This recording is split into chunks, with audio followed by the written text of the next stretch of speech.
Okay, so this is advanced survival. So this is the last survival class of all the survival classes. So usually the students are going to be wearing clothes by this time.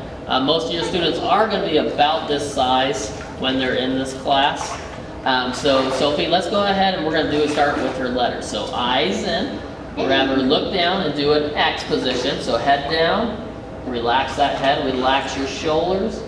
And this is pretty much preparing them to feel stability in the water.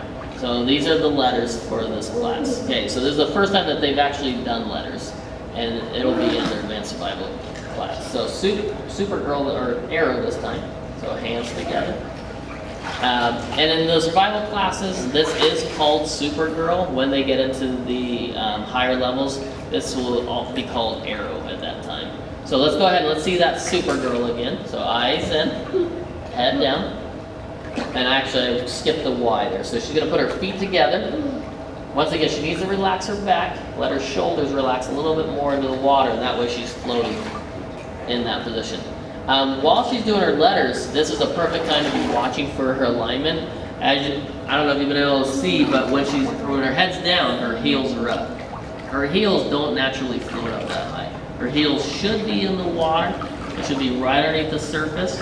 Okay, hands together, or sorry, let's do Y, because we skipped that. So you go from an X, now this is the Y position, feet together, arms out, head rested, relaxing her back, and that's the Y position. Now her feet are down a little bit too low that time, so you can kind of get her hips down, but still relax those up with her shoulders.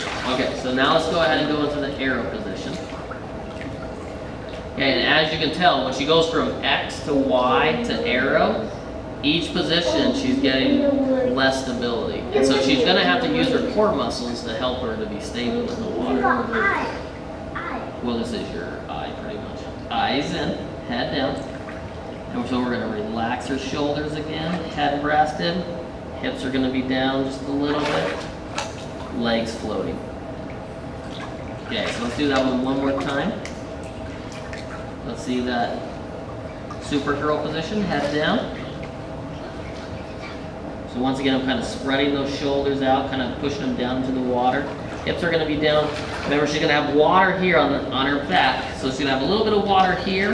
There shouldn't be any water on her upper back, and then legs rested in the water behind her. Okay, so one more time. Arrow, head down, and this time I'm just going to push her into the steps once she's done this step. Okay, good. And you can see that as she went into the steps, she was a little bit unstable, and so that's why when you go from this position to this position to this position, it helps the kids to feel that they need stability in the water, and that's when you want to explain to them how to use their core muscles to get that stability.